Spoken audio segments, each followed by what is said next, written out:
They say powerful men never kneel. They say fear belongs to the weak, not to kings of the underworld.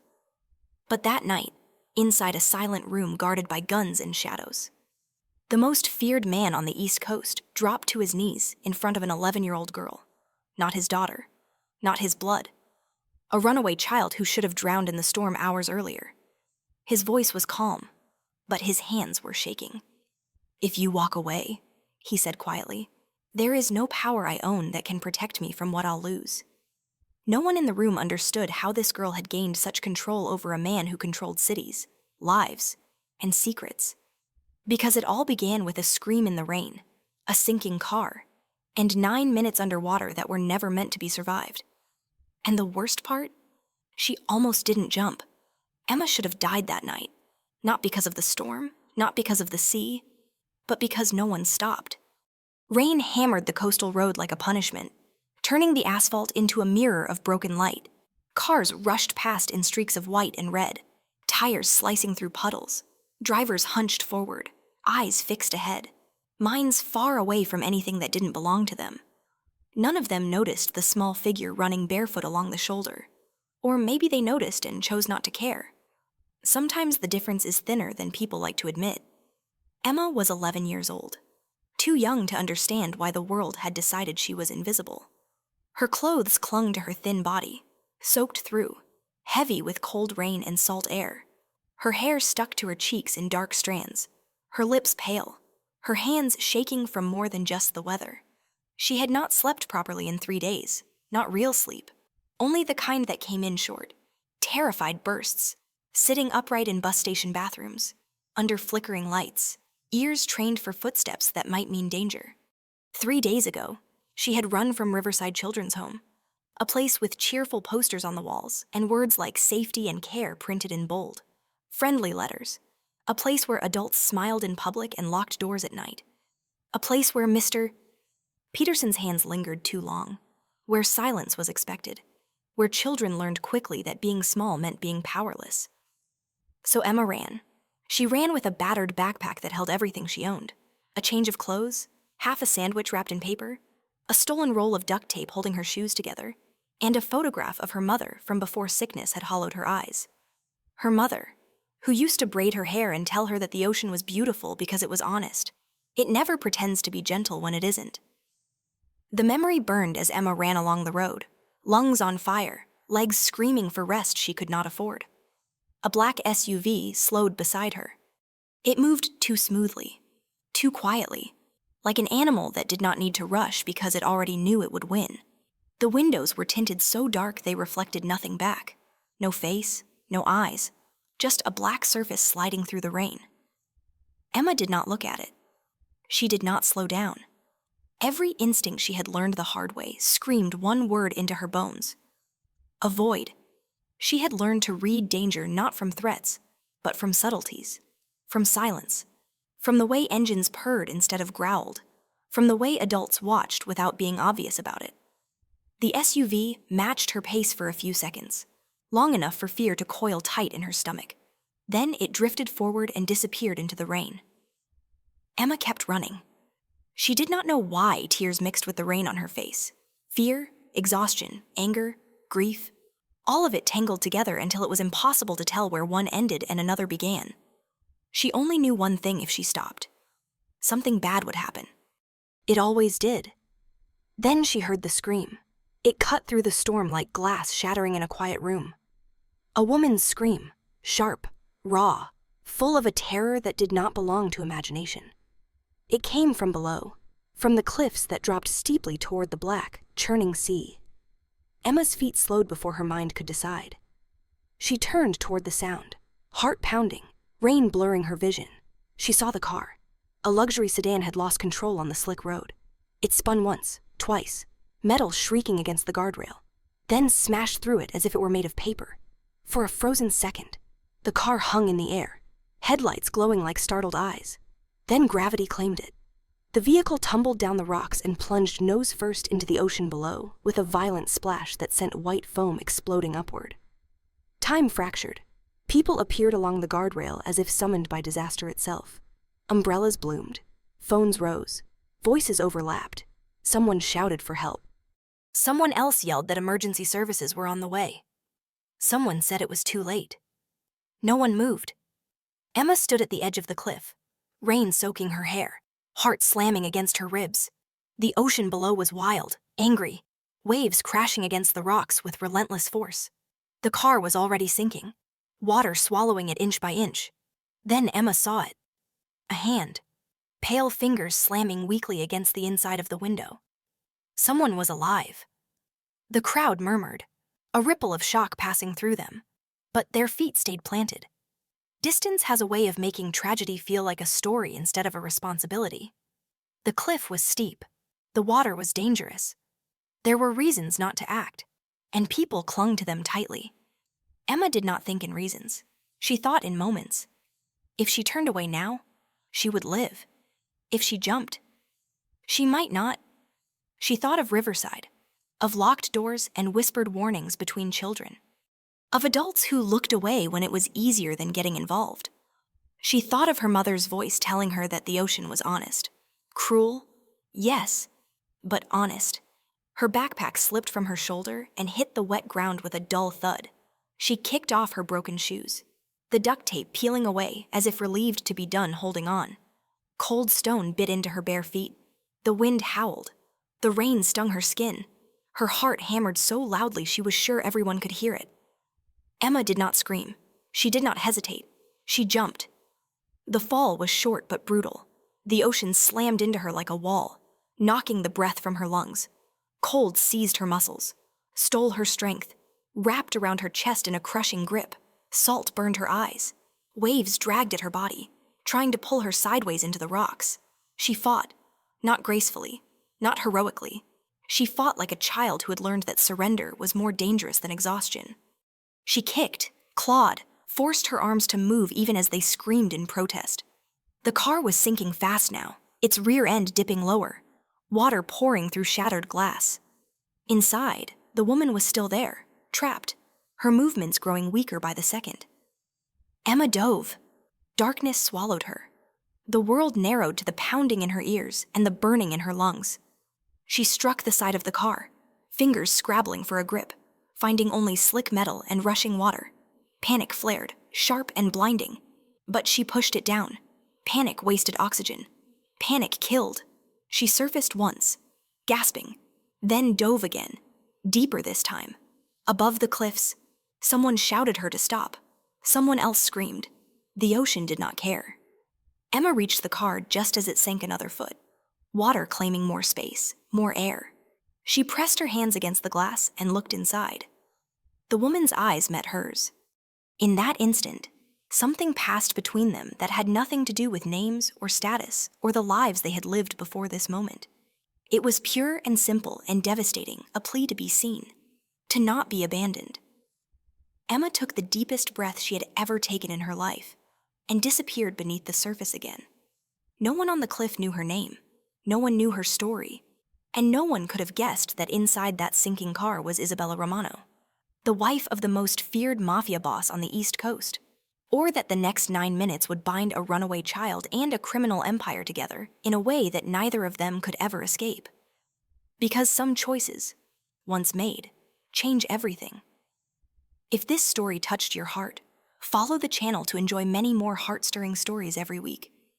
The ocean erased sound first, then light. As Emma dove, the world narrowed into a violent, pressing silence, broken only by the thunder of her own heartbeat. The water grew darker with every stroke, colder, heavier, as if the sea itself was trying to push her back toward the surface. Her small body cut through the current with desperate determination. Arms burning, legs already trembling from exhaustion she could no longer feel. The car was sinking faster now, its polished body, moments ago a symbol of luxury and control, had become a steel coffin sliding into the depths. Water rushed through the shattered windshield, swirling inside like a living thing. Emma reached the passenger side just as the vehicle tilted sharply, nose down, tail rising toward the surface as if in a final, useless attempt to escape. Inside, the woman was still alive. She was pinned by her seatbelt, torso floating upward, legs trapped below. Her long dark hair fanned around her face like ink in water. One hand drifted weakly against the glass. Her eyes, wide and frantic, searched the darkness until they locked onto Emma. Hope flickered there, sudden, fragile. Emma slammed her small fist against the window. Once, twice. Pain shot through her knuckles, sharp and numbing. But the glass held. Her lungs tightened, a warning she could not ignore for long. She glanced upward, gauging the distance to the surface, calculating something she did not have the words for. Time, air, choice. She forced herself to move. Emma swam beneath the car, fingers brushing along twisted metal until they closed around something sharp and jagged, a torn fragment from the bumper, still warm from impact. She turned back, heart pounding so hard it felt as if it might tear free of her chest, and raised the metal with both hands. The first strike spiderwebbed the glass. The second sent cracks racing outward. By the third, her vision had begun to blur at the edges. When the window finally shattered, the sea rushed in with violent force, swallowing what little air remained inside the car. Emma was pulled forward, dragged into the vehicle by the sudden pressure change. For a terrifying second, she lost all sense of direction. Water churned. Hair wrapped around her face. Her shoulders slammed into the roof. She fought the panic clawing up her throat. The woman drifted toward her, unconscious now, body limp, lips parted. Emma grabbed her around the waist, the fabric of the woman's blouse slipping beneath her fingers, and fumbled for the seatbelt buckle. Her hands shook. The metal refused to move. Her lungs burned. Spots danced in her vision. Her chest screamed for air, every instinct begging her to flee upward, to save herself. She pressed her feet against the car's floor and pulled again. Nothing. The buckle was jammed, twisted from the impact. They were running out of time. Emma closed her eyes for a fraction of a second and thought of her mother's voice, calm and steady, telling her to breathe when everything felt like it was falling apart. Slow down. One thing at a time. She tried again. The buckle clicked free. Emma did not feel relief. She felt weight. The woman sagged fully into her arms, heavier than anything Emma had ever held. The car continued to sink as Emma turned, pushing herself toward the shattered window, dragging the woman behind her. Water resisted every movement. The sea did not care about bravery or age or intention. It only obeyed physics. They were deeper now. 10 feet. 15. Emma kicked harder, muscles cramping, legs trembling violently. The woman's body pulled her downward, slowing her ascent. Emma's mouth opened involuntarily, a useless reflex, and she clamped it shut, forcing herself to hold on. Her head broke the surface for half a second. She gasped, a ragged, painful breath tearing into her lungs, before a wave slammed into her from the side and drove both of them back under. The impact sent pain exploding through her shoulder as she struck the rocks. Blood bloomed in the water, dark and fleeting. Emma latched onto a stone slick with seaweed. Her fingers slipped. She grabbed again, nails scraping, finding purchase at last. With a strength she did not know she possessed, she hauled herself forward, inch by inch, dragging the woman with her. Voices echoed from above, distorted and distant. Shapes moved along the cliffside. Someone was climbing down. Someone was shouting her name, though she did not hear it. All Emma heard was the roar of the ocean and the ragged sound of her own breathing. When she finally reached the narrow strip of beach below the cliffs, her body gave out. She collapsed onto the wet sand, pulling the woman clear of the waves before they could drag her back. The woman lay motionless, skin pale, lips tinged blue. Emma did not think. She acted. She pressed her small hands against the woman's chest and pushed, counting silently the way she had seen once on television. Water spilled from the woman's mouth. Emma tilted her head back, pinched her nose, and breathed into her lungs, her own breath shallow and shaky. Nothing. Again, her arms shook violently now, muscles screaming in protest. Tears streamed down her face, mixing with rain and seawater. "Please," she whispered, voice breaking. "Please." She pushed harder. The woman's body jerked. A violent cough tore from her throat, expelling water and air in equal measure. Her chest rose on its own. Her eyes fluttered, unfocused but alive. Emma sagged back onto her heels, dizzy, her vision tunneling. She was suddenly aware of everything at once: the cold, the pain in her shoulder, the trembling that racked her entire body. But beneath it all was something else, a fragile, glowing thing she barely recognized. She had done it. The woman turned her head slightly, coughing again, breath rasping. Her eyes found Emma's face, studying it as if trying to memorize every detail. Who are you?" she whispered. Emma's instinct was immediate and overwhelming. Leave. Before the police came, before questions were asked, before someone decided she belonged somewhere she could never escape again. "I'm nobody," Emma said softly, already glancing toward the rocks where her backpack waited. The woman reached out, her hand closing weakly around Emma's wrist. The touch was light, not demanding, grateful. "Wait," she said. "Please." Emma hesitated. "What's your name?" the woman asked. For 3 days, Emma had hidden behind false names, shedding them as easily as she shed places and people. Names were dangerous. Names could be traced. But something in the woman's gaze made lying feel wrong in a way Emma could not explain. "Emma," she said at last. "My name is Emma." The woman smiled faintly. "I'm Isabella," she replied. "Isabella Romano?" The name meant nothing to Emma. But somewhere above the cliffs, in the shadows beside a black SUV, 3 men exchanged looks that carried sudden, sharp understanding.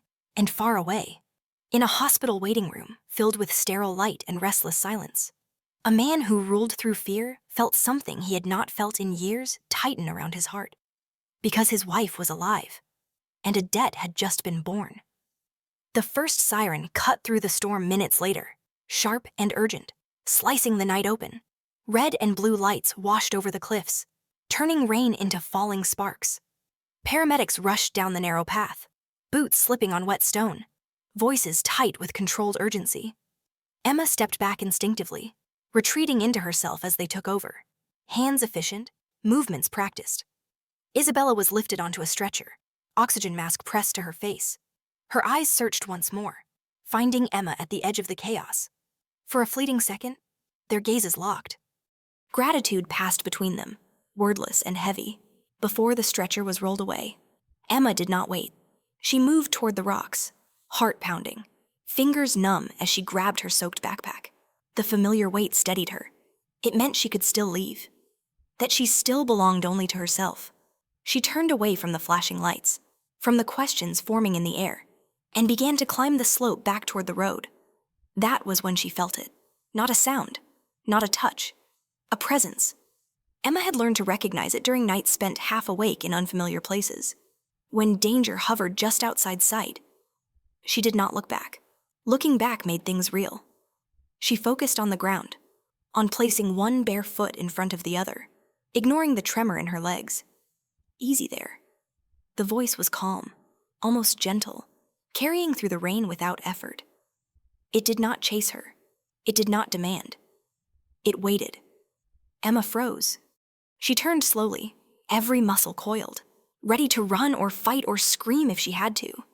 The man standing a few steps below her was large, broad-shouldered, dressed in a dark suit that seemed untouched by the storm. His silver hair was slicked back, rain beating on his coat. His eyes, though, were unexpectedly kind. "I'm not here to hurt you," he said, raising his hands slightly. "My name's Tony." Emma did not answer. "I work for Mrs. Romano's husband." Tony continued, watching her carefully. "The woman you just saved." The words sent a cold shiver down Emma's spine. She had heard stories whispered between kids in group homes, stories about men like that, about favors that turned into chains. "I didn't do anything," she said quietly. Tony's mouth curved into a small smile. "Kid, you jumped into a stormy ocean to save a stranger. That's not nothing." Behind him, the black SUV idled near the road, engine humming softly. The same vehicle that had passed her earlier. 2 men stood beside it, motionless, eyes hidden behind dark glasses despite the rain. Emma's grip tightened on her backpack strap. "What do you want?" Tony studied her for a moment before answering. "Mr. Romano wants to thank you. Properly." "No." The word escaped her before she could stop it.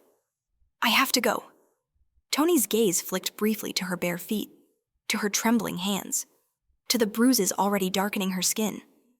Where the question was not accusatory. It was factual. And that made it worse. Emma said nothing. Tony reached into his coat and pulled out a thick envelope, holding it out toward her without stepping closer. "Mrs. Romano asked me to give you this." Emma stared at it, even without opening it. She knew what it contained. Money like that could change things, could buy meals, a bus ticket, maybe a room somewhere warm. For a heartbeat, temptation pressed hard against her ribs. She shook her head. "I don't want it." Tony blinked. Genuine surprise crossed his face. "You don't want it." "I just helped someone," Emma said. "That's all." For a long moment, Tony said nothing. Rain pattered against the rocks. Sirens faded into the distance as the ambulance drove away. Finally, he slipped the envelope back into his coat. "You're something else," he murmured. "Mr. Romano's going to like you." Emma took a step back. "I don't want anyone to like me." Tony's smile softened. Sometimes that's exactly what makes people unforgettable. He turned and walked back toward the SUV. As he opened the door, he paused and glanced over his shoulder. Vincent Romano doesn't forget his debts. And right now, he owes you one. The SUV pulled away, taillights disappearing into the rain. Emma stood alone on the rocky slope, the storm slowly easing, leaving behind a hollow, uneasy quiet. Her body began to shake in earnest now that the danger had passed. Cold seeped into her bones. Hunger gnawed at her stomach. She forced herself to move, climbing the rest of the way to the road and turning away from the coast. She walked until her legs could no longer carry her. A small bus stop appeared ahead, its plastic shelter offering minimal protection from the wind. Emma collapsed onto the bench, pulling her knees to her chest, hugging her backpack like a shield. She closed her eyes, trying to think. The next town, a ride, a place to disappear. Plans formed and dissolved as quickly as they came. An engine approached. Emma's eyes snapped open just as headlights swept over the bus stop. The familiar black SUV rolled to a smooth stop in front of her. Panic surged. She scrambled to her feet, heart racing, searching for an escape. The passenger door opened. Isabella Romano stepped out. She looked different now, clean, composed. Her dark hair was dry, pulled back neatly, her face pale but calm. She wore a long black coat and moved carefully, like someone who had been reminded of their own fragility. "Hello? Emma?" Isabella said softly. Emma backed away until she hit the shelter wall. "How did you find me?" Isabella's smile was gentle, tinged with sadness. "My husband's people are very good at finding things. I don't want trouble," Emma whispered. "I know," Isabella replied. "That's why I came myself." She reached into her purse and pulled out a small box wrapped in silver paper. "This belonged to my grandmother. She gave it to me when I was your age. I've been waiting a long time to give it to the right person." Emma shook her head. "I can't take gifts from strangers." Isabella stepped closer, stopping at a respectful distance. "You're not a stranger. You saved my life." Emma hesitated, then slowly accepted the box. Inside lay a delicate gold necklace, the pendant shaped like a lighthouse, a tiny diamond set at its peak. "Lighthouses guide people home," Isabella said, "even in the worst storms." Emma's fingers brushed the pendant, warmth spreading through her chest.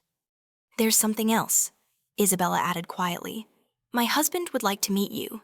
You can say no. If you do, Tony will drive you wherever you want. No questions asked." "And if I say yes?" Emma asked. Isabella smiled. "Then you'll have a warm meal, a safe place to sleep, and a family who never forgets who saved them." Emma looked at the necklace, then at the SUV waiting behind Isabella, its doors open, its interior glowing softly. For the first time since she ran, Emma did not feel alone, and somewhere deep inside, the storm she had been running from began, slowly, to settle. The city unfolded differently from inside the SUV. Emma watched it through the tinted window, streetlights blurring into golden streaks as rain softened into a fine mist. The leather seat beneath her was warm, almost unnervingly so, and every time the car slowed or turned, her body tensed, expecting something to go wrong. It was what she had learned to do when things felt too quiet. Isabella sat beside her, hands folded in her lap, posture calm but not distant.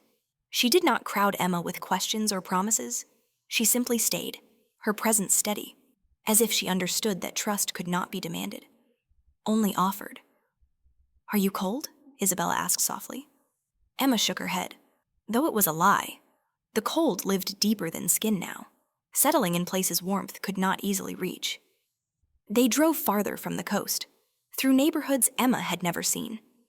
The buildings grew taller, then gave way to wide streets lined with trees. Houses appeared, set back behind fences, their windows glowing softly against the night. This was a world Emma knew only from television, a place that felt unreal and unreachable. Finally, the SUV slowed before towering iron gates. They opened silently as the vehicle approached, revealing a long, curved driveway lit by low lamps. At the end stood the house. It was enormous, not in a loud, showy way, but in a manner that spoke of permanence. Stone walls, tall windows, lights burning steadily within. Emma felt impossibly small as the car came to a stop before the entrance. She did not move. Tony stepped out first, scanning the grounds with quiet efficiency. He opened Isabella's door, then Emma's, offering a hand that Emma did not take. She climbed out on her own, bare feet touching smooth stone that felt warmer than she expected. "This is where you live?"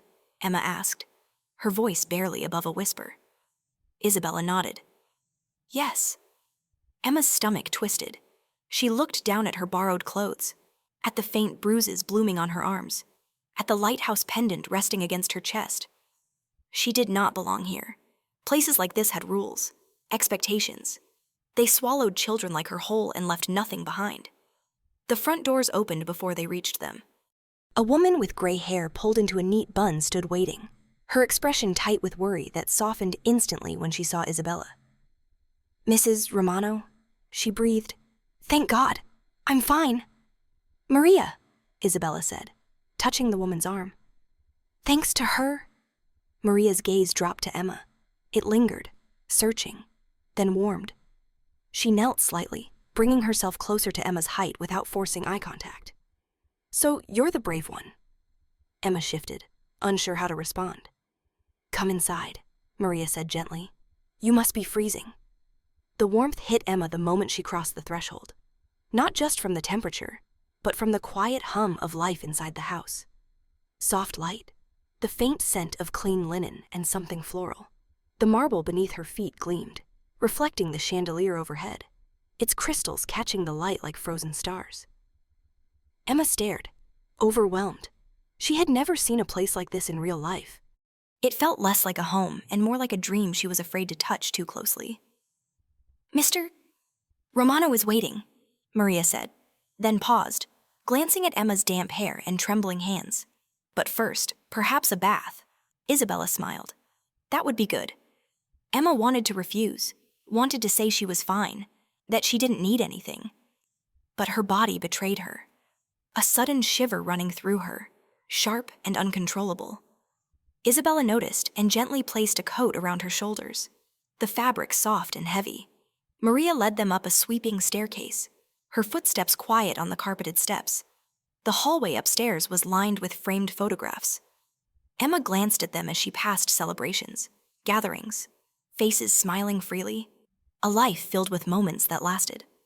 The bathroom Maria ushered her into was larger than any room Emma had ever slept in.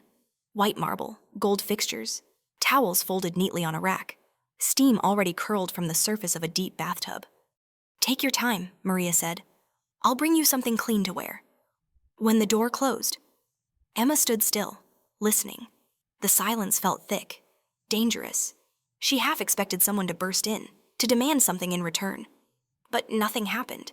She undressed slowly, movements stiff, and stepped into the bath. The heat sank into her bones like a long-held breath finally released.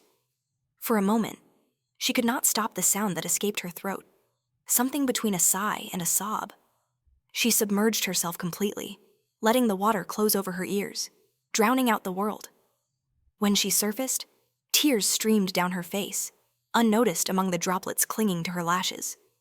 She washed her hair twice, scrubbing until the salt and blood were gone, until the girl staring back at her from the mirror looked less like someone pulled from the sea and more like someone real. Clean clothes waited when she stepped out. Soft jeans, a sweater that smelled faintly of soap and warmth. Socks, underwear with tags still attached. Emma touched them as if they might vanish. Maria brushed her hair gently, her movements practiced and careful. "There," she said when she finished. "Much better." Emma met her gaze in the mirror, startled by the reflection. She did not look like she belonged here, but she no longer looked like she was running either. "Are you ready?" Maria asked. Emma nodded, though her heart hammered painfully in her chest. They walked back down the stairs, through corridors lined with dark wood and art that felt too valuable to breathe near. Maria stopped before a heavy door carved with intricate patterns and knocked once. "Come in," a man's voice called from within. The study was quieter than Emma expected. Shelves of books lined the walls, a fire crackling softly in the hearth. Behind a large desk stood a man who seemed to command the space simply by existing in it. Vincent Romano. He was tall, broad-shouldered, his hair touched with gray. His eyes were sharp, intelligent, and when they landed on Emma, something shifted in his expression. He did not sit. He did not loom. He stepped forward. "So," he said, his voice low and steady, "you're the girl who saved my wife." Emma's fingers curled instinctively at her sides. She felt the weight of his attention like a physical thing, pressing down, demanding honesty whether she wanted to give it or not. "I didn't mean to cause trouble," she said quickly. Vincent studied her for a long moment. Then, unexpectedly, he smiled. It softened his face, stripped away something dangerous. "Trouble isn't always a bad thing," he replied. "Sometimes it's the beginning of something else." Emma did not know whether to believe him. But as the fire crackled and the door closed quietly behind her, she sensed that whatever she had stepped into that night was not something she could simply walk away from. And for the first time, the thought did not terrify her. The door closed softly behind Maria, leaving Emma alone with Vincent Romano and the quiet crackle of the fire. The study smelled faintly of leather and old paper, a scent that spoke of history and secrets carefully kept. Emma stood where she was, shoulders stiff, feet planted as if the floor might vanish beneath her if she moved. Vincent noticed. He always noticed. "Sit," he said, gesturing toward the chair opposite his desk. His tone held no command, only invitation. Emma hesitated, then perched on the edge of the seat, ready to flee at the first sign of danger. Vincent did not sit immediately. He walked to a sideboard, poured himself a glass of water instead of the amber liquid resting nearby, and took a slow sip before turning back to her. It was a small thing, but Emma saw it, a man choosing restraint. "My wife told me you tried to leave," he said at last. Emma's chin lifted slightly. "I didn't want to cause problems." Vincent nodded, as if she had confirmed something he already knew. People who cause problems don't usually run from praise.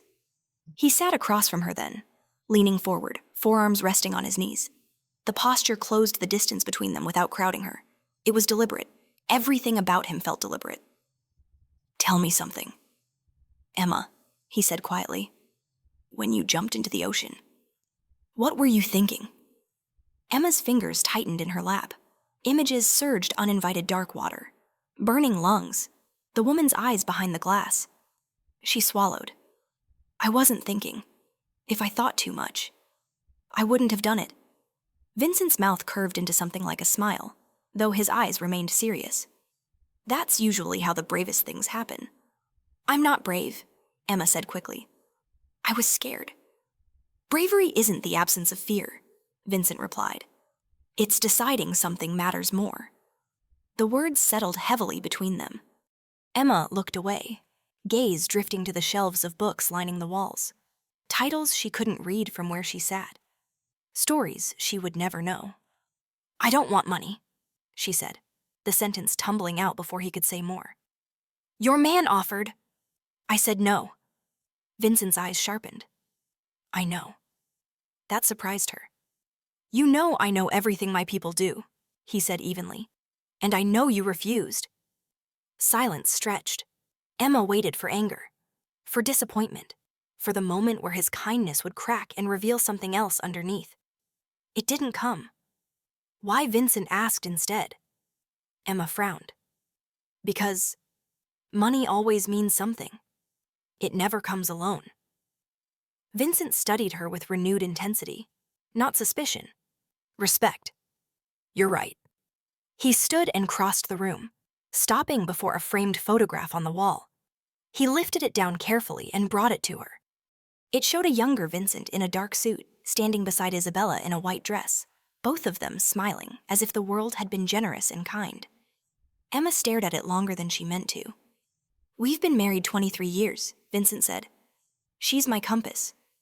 Without her, I don't know which way is north." Emma looked up at him. The power he carried felt different now, less like a threat, more like weight. "The doctors told me 9 minutes without air usually ends badly." Vincent continued. His voice lowered. "They said I should prepare myself." Emma's throat tightened. But she woke up. He said. She smiled. She asked for water. And then she said your name. Emma blinked. She remembered Vincent nodded. Every detail. He set the photograph aside and returned to his chair. "In my world, there's one rule that stands above all others. You never forget a debt." Emma's stomach twisted. "I don't want to be owed anything." "I know," Vincent said gently. "That's what makes this difficult." He leaned forward again, eyes level with hers. "You gave me back the most important thing in my life. There is no amount of money that balances that scale." Emma's voice was small. "Then, don't pay it." Vincent smiled faintly. If only it were that simple. A knock interrupted them. Maria's voice came through the door. "Mr. Romano, I'm sorry. There's a call." Vincent closed his eyes briefly, then stood. "Excuse me." Emma watched him cross the room and answer the phone, his back to her. His posture shifted almost imperceptibly, shoulders tightening. She caught fragments of conversation. Names, questions, a sharp edge beneath the calm. "Yes," Vincent said. "I understand." "No, not tonight. I'll handle it." He hung up and turned back to her, expression carefully neutral. "Is something wrong?" Emma asked before she could stop herself. Vincent regarded her for a long moment. "Someone reported a missing child from Riverside Children's Home." The room seemed to tilt. Emma's heart slammed painfully against her ribs. "I didn't do anything wrong." "I know," Vincent said immediately. "They'll make me go back," she whispered, panic rising fast and sharp. "They always do." Vincent crossed the space between them in 3 strides and knelt in front of her chair. The movement was so unexpected, Emma froze, breath caught in her chest. Men like him did not kneel. Not for anyone. "Look at me," he said. She did. "No one is sending you back there," Vincent said, his voice low and unwavering. "Not now. Not ever. You can't promise that." Emma said, tears blurring her vision. "Everyone says that." Vincent's gaze hardened, something dangerous flickering there before settling into absolute certainty. "I don't say things I can't make true." Emma searched his face for lies and found none, only resolve. "There are ways," Vincent continued. "Standing, legal ones, permanent ones. But they take time. Until then, you stay here. Under my protection." Emma shook her head weakly. "I don't belong here." Vincent considered her words carefully. "Belonging isn't about where you come from," he said. "It's about where you're safe." Silence fell again, heavy and intimate. The fire crackled. Somewhere in the house, a clock chimed softly. Emma looked down at the lighthouse pendant resting against her sweater. She closed her fingers around it, feeling its solid weight. "What if I disappoint you?" she asked. "What if I'm not worth all this trouble?" Vincent did not hesitate. He knelt again, meeting her eye to eye. "Emma," he said, his voice fierce with conviction. "You dove into a stormy ocean for a stranger. You held your breath until your body begged you to stop. You brought my wife back from the edge of death." He reached out, stopping just short of touching her shoulder, as if waiting for permission. She nodded slightly. "You are worth everything." He finished. For a long moment, Emma could not speak. Something inside her cracked open, slow and aching. She did not say yes. She did not say no. But when Vincent stood and offered his hand to help her up, she took it. And in that simple act, the debt between them changed into something far more dangerous than obligation. It became connection. Morning arrived quietly at the Romano estate, filtered through tall windows and pale curtains that softened the light into something almost kind. Emma woke before the sun fully rose, the unfamiliar weight of a warm blanket pressing against her shoulders. For a brief, disorienting moment, she forgot where she was.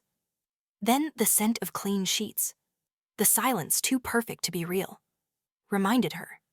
She sat up slowly. The room was larger than the entire dormitory she had shared with 12 other girls at Riverside.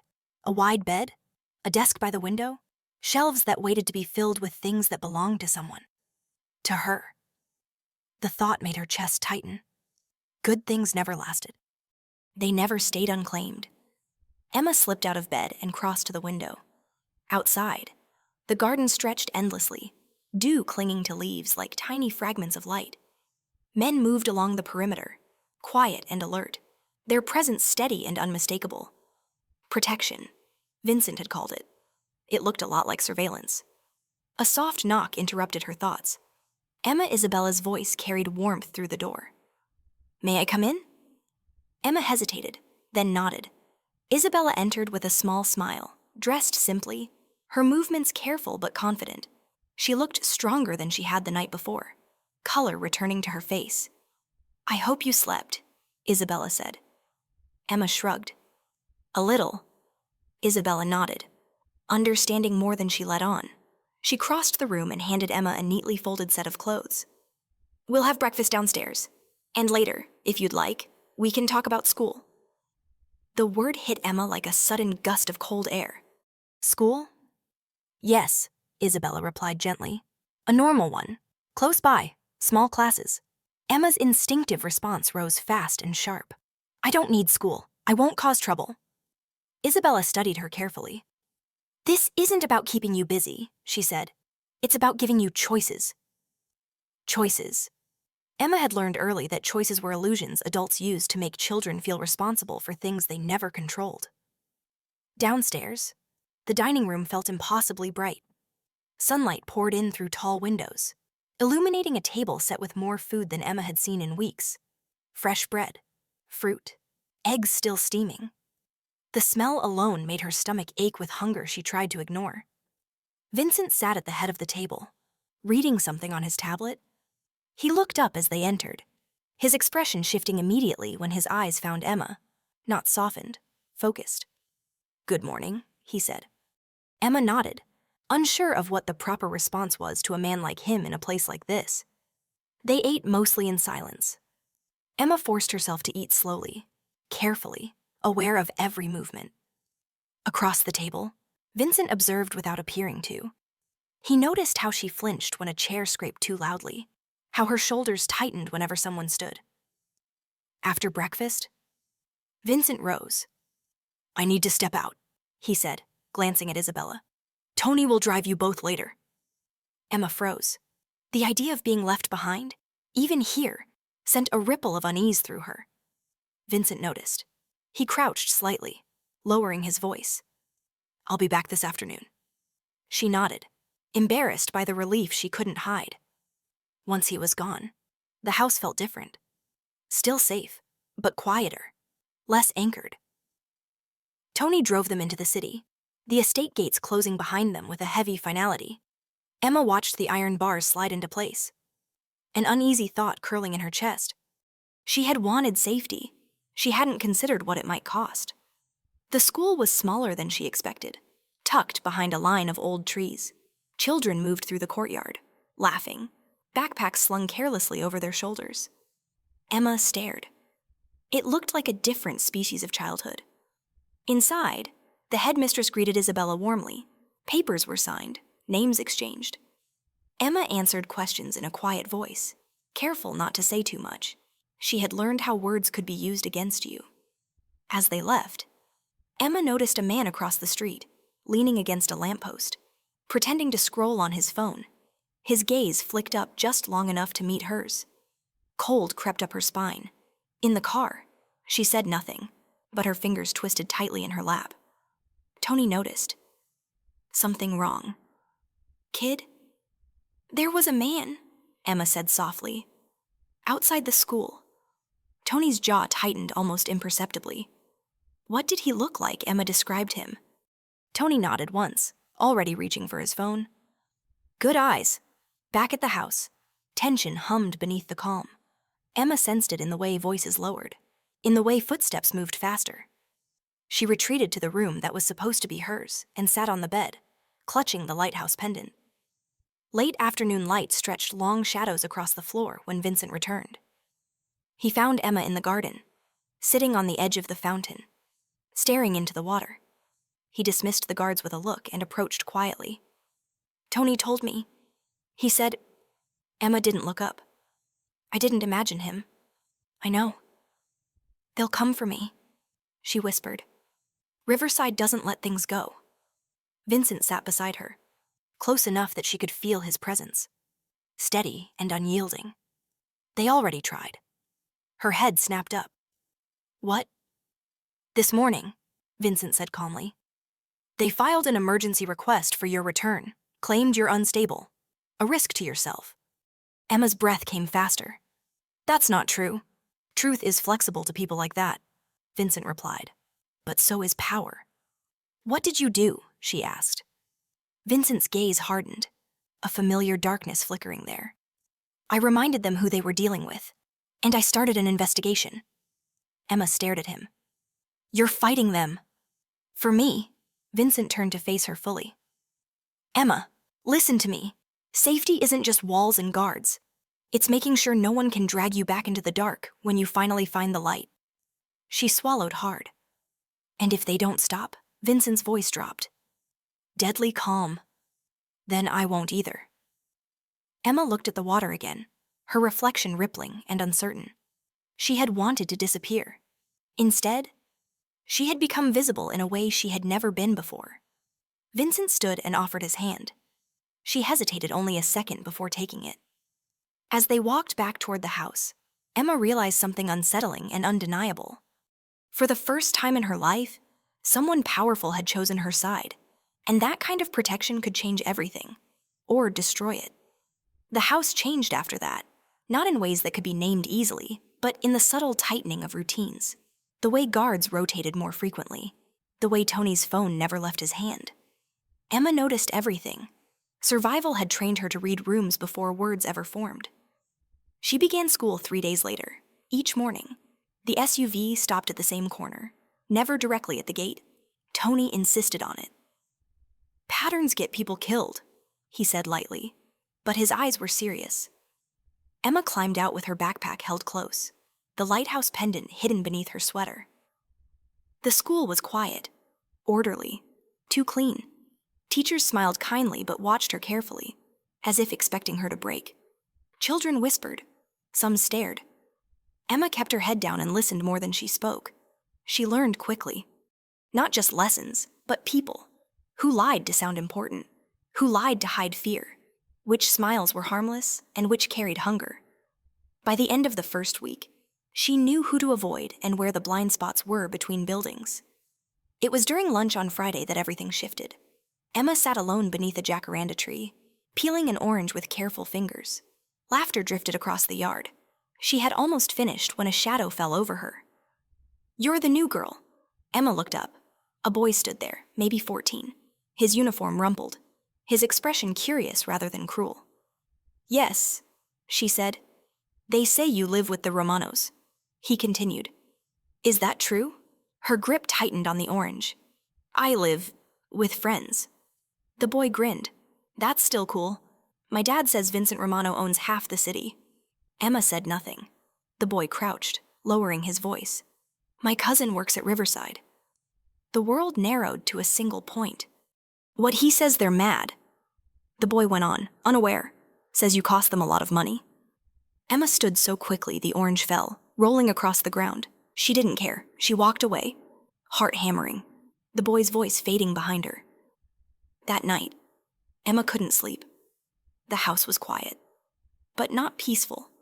She slipped from her bed and padded down the hallway, careful to avoid the floorboards that creaked.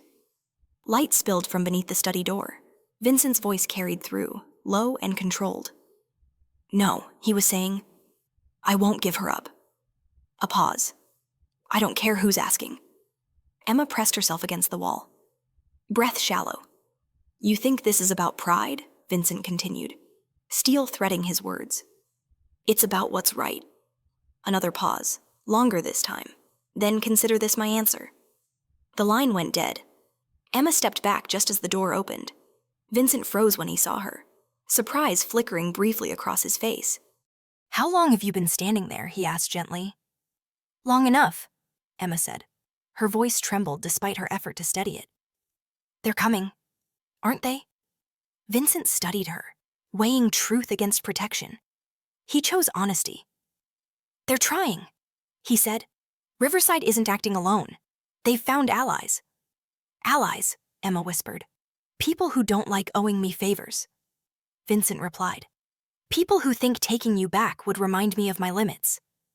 Emma's chest tightened. "Then let me go." The words landed between them like broken glass. Vincent's expression hardened. "That's not an option." "It is," Emma insisted. "If I leave, they stop pushing. They won't have a reason to hurt you. Or Isabella." Vincent stepped closer. "This isn't your burden to carry." "It always has been," Emma said quietly. "I've been carrying it my whole life." Silence stretched, thick and heavy. Vincent looked at her not as a child now, but as someone who understood cost and consequence far too well. "You think running will protect people," he said softly. "It won't. It only teaches the world you can be chased." Emma looked away, blinking back tears. "Then what do you want me to do? Sit here while everyone fights over me?"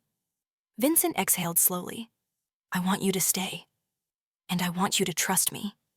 Trust. The word felt fragile, dangerous. Isabella appeared at the end of the hall. Having heard raised voices, she took in the scene in a heartbeat. "Emma," she said gently, "come sit with me." They moved to the sitting room, Isabella settling beside Emma on the couch, her hand warm and steady against Emma's back. "When I married Vincent," Isabella said quietly, "I knew who he was, what his world demanded. I accepted the risks." Emma shook her head. "I didn't choose this." "No," Isabella agreed. "But neither did you choose to save me. And yet, you did." Emma stared at the floor.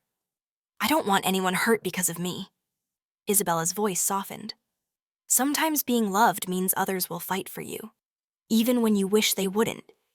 A sharp knock echoed through the house. Tony entered, his expression grim. "We've got a situation." Vincent rose immediately. "We're 2 blocks away," Tony said. "Unmarked car. Watching the gates." Emma stood.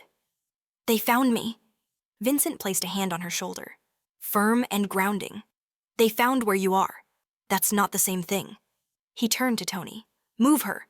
"No," Emma said quickly. "If I run now, they win." Vincent met her gaze, something fierce and proud flickering there. "You're learning faster than I expected." The car outside never breached the gates. It left an hour later, as quietly as it came. But the message was clear. Emma lay awake long after the house settled, staring at the ceiling, the lighthouse pendant warm in her palm. She was no longer invisible. And in Vincent Romano's world, being seen was both a shield and a target. For the first time, Emma wondered not just whether she would survive this war, but who she might become if she did. The first lie Emma told herself was that things would settle. Days passed without another car lingering near the gates, without phone calls that tightened Vincent's jaw or sent Tony pacing the halls. The house breathed again, slowly, cautiously. Emma returned to school, her routine reassembled piece by fragile piece. On the surface, it looked like safety had won. Underneath, something had shifted. Emma felt it in the way guards watched her more closely now, in the way conversations stopped when she entered a room. She felt it most acutely in herself. She no longer startled at every sound. She listened. She calculated. She learned where she stood. It was on a gray afternoon, heavy with approaching rain, that Vincent asked her to join him in the car. "Just a short drive," he said, as if sensing her hesitation. "I won't leave you alone." Emma nodded, pulling on her jacket. The SUV rolled through the city, past streets that grew narrower and darker, past neighborhoods where the lights flickered instead of glowed.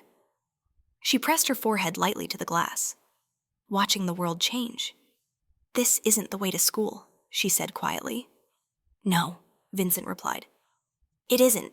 They stopped outside a low, nondescript building wedged between a closed laundromat and a bar with boarded windows. Tony exited first, scanning the street before opening Emma's door. "Why are we here?" she asked. Vincent met her gaze. "Because you asked me once what it costs to be protected." Emma swallowed. And you deserve an honest answer." Inside, the building smelled of dust and stale air. They descended a narrow staircase into a basement lit by harsh fluorescent lights. Men stood when Vincent entered, their movements sharp with respect. Emma noticed the way they looked at her, curious but cautious, as if she were something fragile and dangerous all at once. A man sat at a metal table in the center of the room. His hands were cuffed, his face bruised, his lips split. He looked up as they approached, fear flashing across his eyes. "Who is he?" Emma asked, her voice steady despite the sudden chill crawling up her spine. "Someone who tried to sell information about you," Vincent said. The words struck harder than she expected. The man shook his head frantically. "I didn't know she was a kid, I swear." "They told me." Vincent raised a hand, silencing him. Emma stared at the man, at the raw panic etched into his features. "What information?" "Your school," Vincent said. "Your schedule. The times Tony picks you up." Emma's stomach twisted. All the small precautions, the patterns she thought she had noticed, they hadn't been enough. "What happens to him?" she asked. Vincent studied her carefully. "That depends." The room seemed to hold its breath. "Depends on what," Emma pressed. "On whether you understand," Vincent said quietly. "And whether you still choose to stay." Emma's heart pounded painfully. She looked at the man again. He wasn't a monster. He was thin, tired, desperate. Someone who had made a choice and now waited for the cost. "This is the line, isn't it?" Emma said. "The one you never cross back from." Vincent nodded once. "Yes." Silence stretched. Emma thought of Riverside, of locked doors and smiling lies, of hands that hurt and words that erased.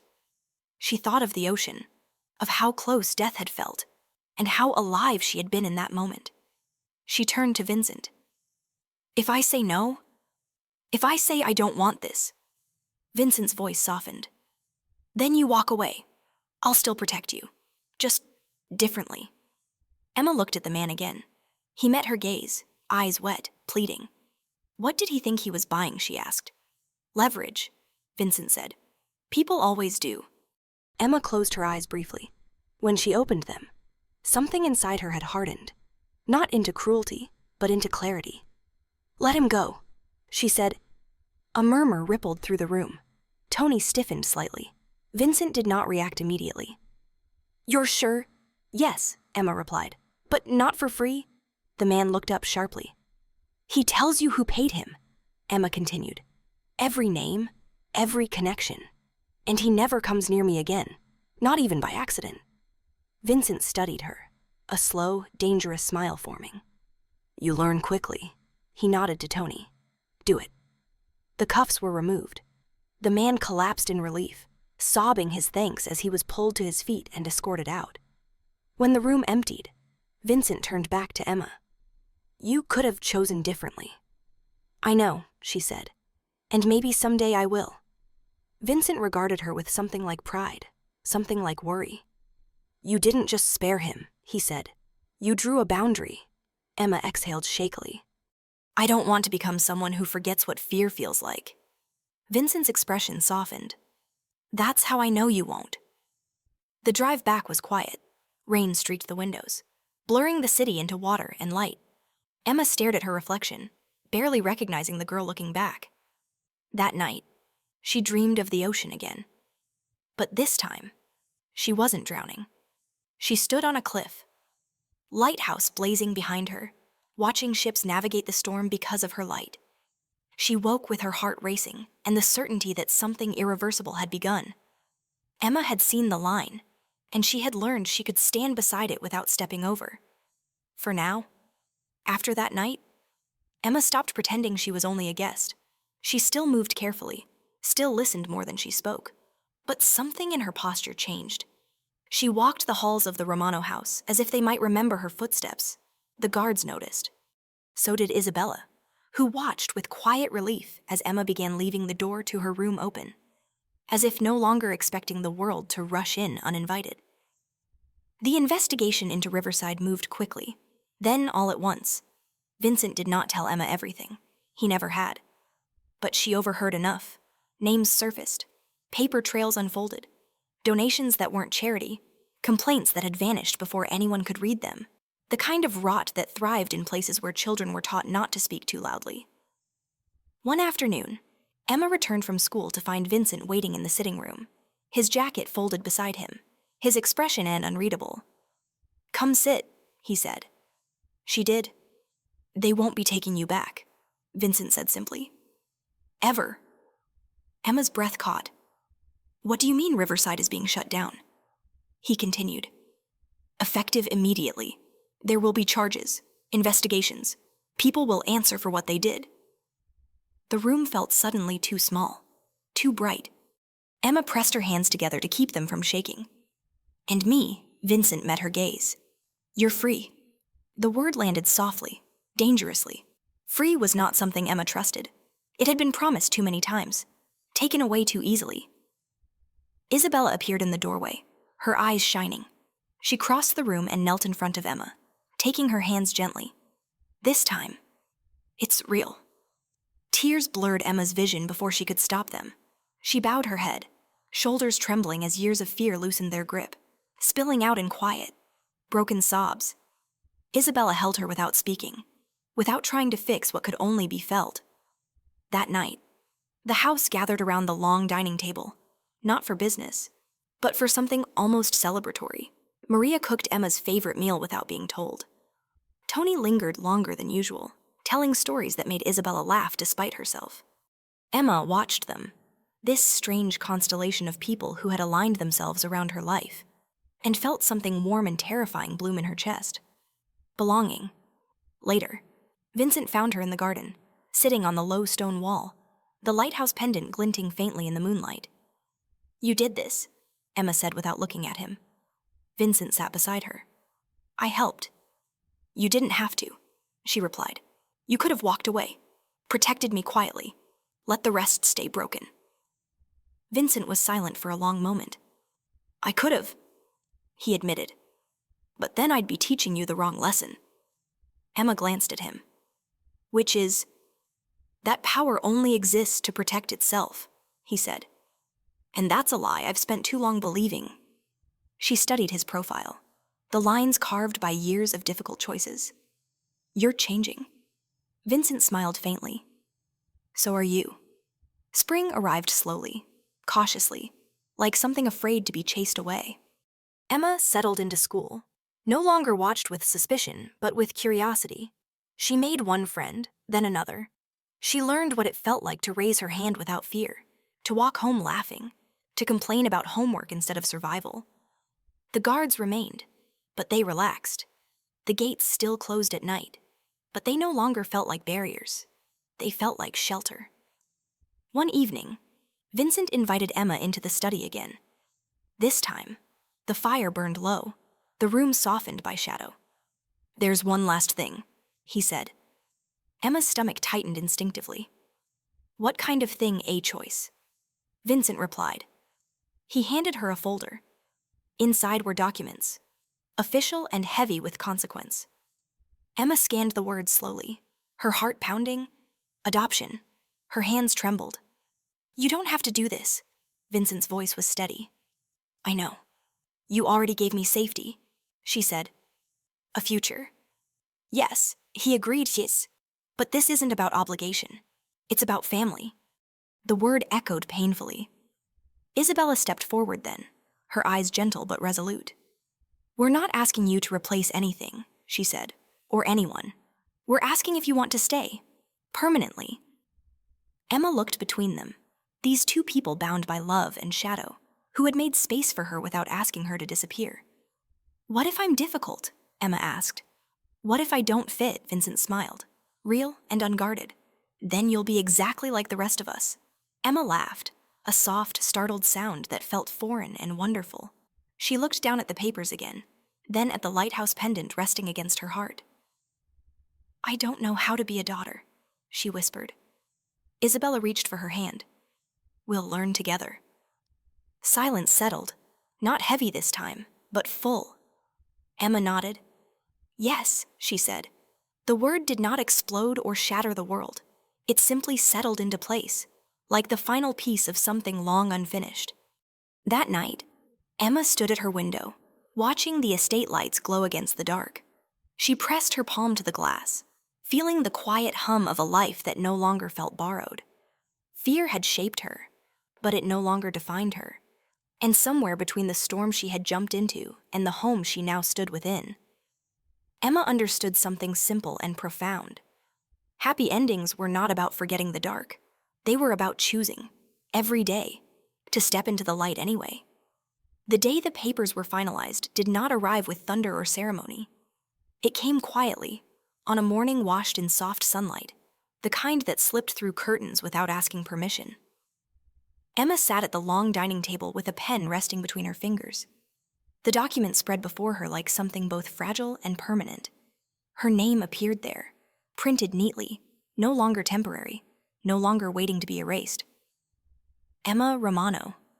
She stared at it longer than necessary. Vincent did not rush her. He stood near the window, jacket off, sleeves rolled up, watching the garden where the fountain caught the light in slow. Silver arcs. Isabella sat beside Emma, close enough that their shoulders touched, her presence warm and steady. You can take your time, Isabella said softly. Emma nodded, though she already knew. Fear still stirred in her chest, an old instinct that whispered about loss and endings, but it no longer ruled her hands. She signed. The sound of the pen lifting from the paper was small, almost anticlimactic. And yet, something inside her shifted, settling into a shape that felt like home. Vincent turned. He did not smile widely or speak grandly. He simply walked over and placed his hand on Emma's shoulder. Firm and sure. Welcome, he said. The word carried weight, not ownership, belonging. That evening, the house felt different, lighter. Maria hummed as she cooked. Tony lingered at the doorway longer than usual, nodding once at Emma with a look that held quiet approval. Guards smiled openly now, no longer pretending distance. Emma moved through it all like someone learning a new gravity. Later, she slipped away to the garden. Dusk painted the sky in shades of lavender and gold, the air carrying the scent of fresh grass and stone warmed by the day. She sat by the fountain, letting the sound of water steady her thoughts. Vincent joined her without announcement, lowering himself onto the edge beside her. You okay? He asked. Emma considered the question honestly. I think so. I'm still getting used to not running. Vincent's mouth curved into a small smile. It takes practice. She glanced at him. Do you ever regret it? Regret what? Choosing me, she said quietly. Changing things. Vincent was silent for a moment, watching the water ripple. I regret the years I thought power was only about control, he said. I regret the times I confused fear with respect. He turned to her then. I don't regret you, not for a second. Emma felt something warm press behind her eyes. She looked away quickly, focusing on the pendant at her chest. I used to think lighthouses were just buildings, she said. Cold, lonely, and now Vincent asked. And now I think they're brave, Emma replied. They stay in one place and shine anyway. Vincent nodded, understanding more than she said. Life did not suddenly become perfect. Emma still woke from nightmares sometimes, her breath caught in her throat, the echo of waves crashing too close. On those nights, Isabella would sit with her, stroking her hair until sleep returned. Vincent would leave the study door open, the soft glow of light a silent promise that she was not alone. School grew easier. Emma laughed more. She learned what it felt like to plan for weeks ahead instead of minutes. She joined the library club. She argued with Isabella about books. She learned how to disagree without fear. The city shifted too. Vincent's name still carried weight, but it was spoken differently now, quieter, more carefully. Riverside became a cautionary tale instead of a threat, its walls empty, its secrets exposed. One afternoon, months later, Vincent took Emma back to the coast. The storm was gone. The sea lay calm, stretching endlessly beneath a pale blue sky. They stood near the cliff where everything had changed, the wind tugging gently at Emma's hair. "You don't have to come here," Vincent said. "I know," Emma replied. "But I wanted to." She walked closer to the edge, peering down at the rocks below. The memory rose unbidden, sharp and vivid, but it did not overwhelm her. She breathed through it, steady and strong. "I didn't save her because I was special," Emma said. "I saved her because I didn't want to live knowing I could have done something and didn't." Vincent watched her with something like awe. "That's exactly what makes you special." Emma smiled. A real one, unguarded. "I think I finally understand something. What's that being safe doesn't mean being untouched?" She said, "It means having somewhere to return to." The sun dipped lower, casting the water in gold, far out. A lighthouse blinked to life, its beam sweeping slowly across the horizon. Emma reached for Vincent's hand. He squeezed back, grounding and sure. She did not know what the future would demand of her. She only knew that when the darkness came, as it always did, there would be light to answer it. Not because the world was kind, but because she had learned to be. And in a house behind iron gates, with a name that was finally hers. Emma Romano stood rooted not in fear, but in choice. The light stayed on.